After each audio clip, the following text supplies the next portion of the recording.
ಅಮ್ಮ ನಿಮ್ಮ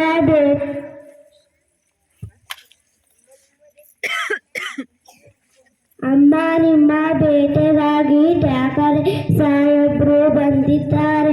ಮಾಂದ್ರ ಒಪ್ಪಂದ ವಿಷಯವಾಗಿ ಕಪ್ಪ ಕೇಳಲು ಬಂದಿದ್ದಾರೆ. ಅವರನ್ನು ಕರೆಯಿಸಿ. ಬನ್ನಿ ಠಾಕರೆ ಸಾಹೇಬ್. ಹರ್ಷ ವಿವೇಕ್ ತಿರುಗಿ ಮಂತ್ರಿಗಳೇ, ಏನು ವಿಷಯ ಕೇಳಿ. ಹೇಳಿ ಠಾಕರೆ ಸಾಹೇಬ್ರೆ, ಏನು ವಿಷಯ? ಕಪ್ಪ ಕೇಳೋದಕ್ಕೆ. ಏನು? ನಾವು ನಿಮಗೆ ಕಪ್ಪ ಕೊಡಬೇಕೆ? ಕಬ್ಬು ತಿನ್ನೋದಕ್ಕೆ ಪಿಟ್ಟ ತಪ್ಪಿಗೆ ಪುಳಿಯನ್ನು ಬೆಲೆ ಕೊಡಬೇಕೆ? ಮೋಡ ಮಳೆ ಸುರಿಸುತ್ತದೆ, ಭೂಮಿ ಬೆಳೆ ಬೆಳೆಯುತ್ತದೆ, ನಿಮಗೇಕೆ ಕೊಡಬೇಕು ಕಪ್ಪ? ನಮ್ಮವರೊಂದಿಗೆ ಉತ್ತೀರಾ, ಬಿತ್ತೀರಾ, ನೀರು ಹಾಯಿಸಿ ನಾಟಿ ನೆಟ್ಟಿರಾ, ಹೊರೆ ಹೊತ್ತೀರಾ, ದನಿದರಿಗೆ ಅಮ್ಮಲ್ಲಿ ಕಾಯಿಸಿ ಕೊಡ್ತೀರಾ? ನಿಮಗೇಕೆ ಕೊಡಬೇಕು ಕಪ್ಪ? ನೀವೇನು ಅಣ್ಣ ತಮ್ಮಂದಿರೇ, ನೆಂಟರೆ, ಇಷ್ಟರೆ, ದಾಯಾದಿಗಳೇ, ನಿಮಗೇಕೆ ಕೊಡಬೇಕು ಕಪ್ಪ?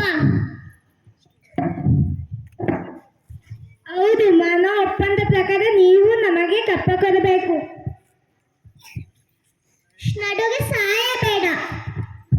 ಕಷ್ಟದಲ್ಲಿ ಇಷ್ಟೊಂದು ದಪ್ಪವೇ?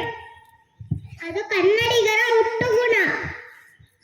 ಹೀಗೆ ಜಂಬ ಕಚ್ಚಿಕೊಂಡು ಮೈಸೂರು ಮಣ್ಣು ಪಾಲಾಯಿತು. ಅದು ನಿಮ್ಮ ವೀರತ್ವದಿಂದಲ್ಲ, ವಂಚನೆಯಿಂದ. ಮೈಸೂರನ್ನು ಹಾಳು ಮಾಡಲು ಮರಾಠರನ್ನು ಹಾಳು ಮಾಡಲು ಮತ್ತೊಬ್ಬರನ್ನು ಎತ್ತಿ ಕಟ್ಟುತ್ತಾ ಇಡೀ ದೇಶವನ್ನೇ ನುಂಗಲು ನಿಂತಿರುವ ನರಿಗತಿವರಲ್ಲವೇ ನೀವು? ರಾಣಿ ಸಾಹೇಬ, ಕಿತ್ತೂರು ರಾಣಿಯಾದರೂ ಕಪ್ಪ ಕೇಳುವವರ ನಾಲಿಗೆ ಸೀಲಿತು. ನೀವು ಕಂಪನಿಯ ಕಟ್ಟಳೆಯನ್ನು ಮೀರುತ್ತಿದ್ದೀರಾ. ಏನು? ಕಿತ್ತೂರಿನ ಮೇಲೆ ನಿಮಗೆ ಅಧಿಕಾರವೇ? ಕಿತ್ತೂರೇನು ನಿಮ್ಮ ಅಪ್ಪಂದಿರು ಗಳಿಸಿದ ಆಸ್ತಿಯೇ?